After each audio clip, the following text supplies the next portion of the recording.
છોડ હતું એટલું નાનું કે કોઈને એના ઉપર નજર ન પડે. એની બાજુમાં કોઈ પસાર થાય પણ કોઈને ખ્યાલ ન આવે. એની બાજુમાં કોઈ પણ છોડ અને વૃક્ષ ન હતા જેથી તે એની સાથે વાતો કરી શકે.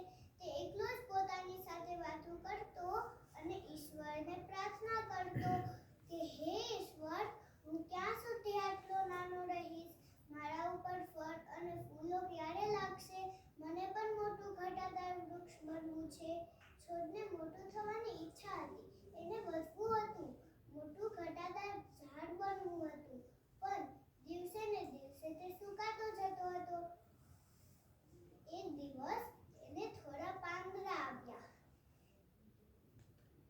પછી એક દિવસ એક બકરી ત્યાંથી પસાર થઈ અને એ બકરીનું ધ્યાન એ છોડ ઉપર પડ્યું અને તો બધા પૂરા પાંદડા ખાઈ ગઈ અને છોડ તો રડવા લાગ્યું. અને છોડ કહે કે એક ટાણું નાનો અને માંડ 2-4 પાંદડા આવ્યા હતા, એ પણ બકરી ખાઈ ગઈ. એક દિવસ એક પક્ષી ઉડતું આવ્યું અને એ છોડ ઉપર બેઠું. છોડ એનો ભાર સહી શક્યો નહીં અને તો વળવા લાગ્યું. અને છોડ કહે, તું મારા પરથી ઉડી જા, હું તારો ભાર સહી શકતો નથી.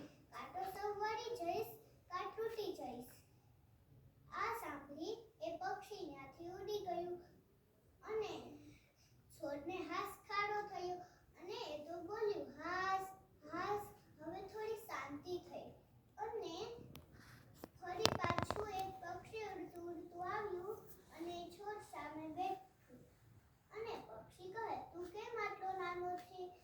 તારા ઉપર લીલાશ કેમ નથી? તો પક્ષી કહે, હું હજી નાનો છે, ઘણા દિવસો વીત્યા પણ હું વધી શકતો નથી. મારા મૂળ પાણી વિના અટકાઈ રહ્યા છે, મને કોઈ પાણી પાતું નથી. આ સાંભળી પક્ષીને છોડ ઉપર દયા આવી અને તો એ પક્ષી ઉડતું એક મોટા સરોવર પાસે ગયું.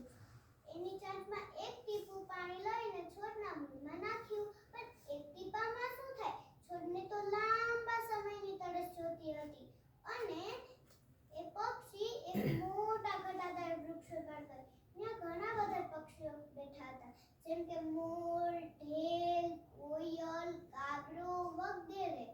અને એ પક્ષી કહે, મારા વાલા પક્ષી મિત્રો, અહીંથી થોડી દૂર એક નાનો છોડ છે જેને આપણે મદદની જરૂર છે. જો એને ટૂંક સમયમાં પાણી ન મળે તો એ સુકાઈને મરી જશે.